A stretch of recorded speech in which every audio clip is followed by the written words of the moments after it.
We're one of the only theaters that's playing 35mm prints still, almost exclusively. Okay, welcome to the Dollhouse. Real one, that's the head.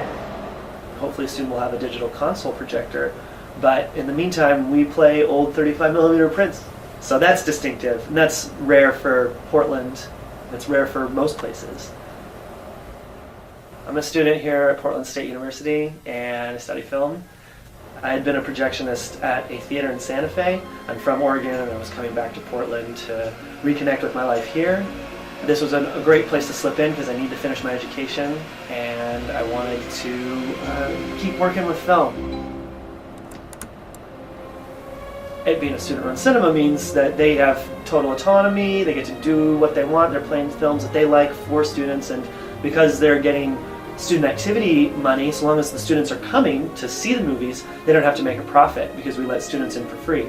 So that's something that's been distinctive about it for a long time, and it's definitely one of the reasons why I wanted to be here. Eventually this is going to be filled with the whole film, but I'm going to put each reel on individually. Yes, last film. What do we? Let's get some ideas.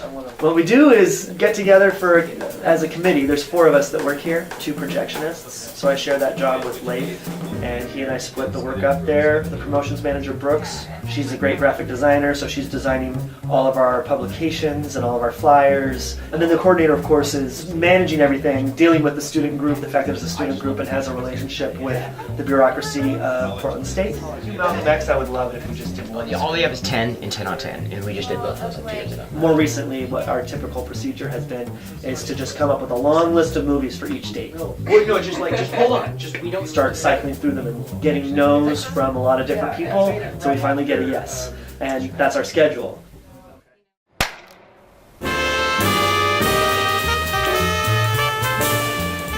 We hope that we have at the very least a sprinkling of students, and we have also people who have been coming to the 5th Avenue for years, whether they're a part of the PSU community or not, and come into these screenings because they get a chance to be a student again and participate in a discussion and be a little intellectually engaged by a really good movie.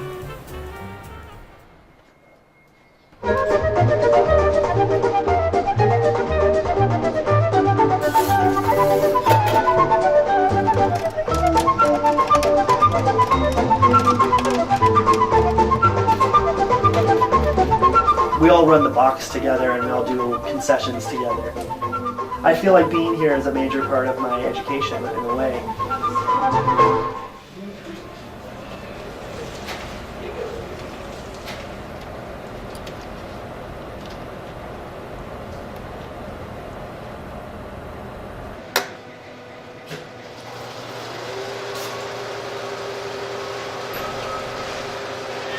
Of course, the transition from film to digital means that we have to kind of think about our potential future. Ideally, you want to make the most versatile theater in 10 years, one that can play both 35mm and digital. Some revamping needs to happen in that booth, and it might be a lot to ask for, again, a dying art form.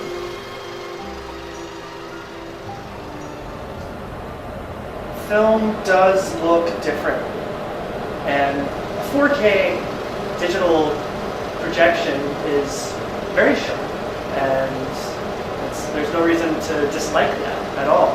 There's just something luminous about this. The appeal of having this machinery too is the fact that because it's old, it's rare. You get to participate in history. You get to just touch it and show it to people. I wouldn't say we're going to be doing film in 10 years. We'll probably have switched over to some either middle road digital projection or full on.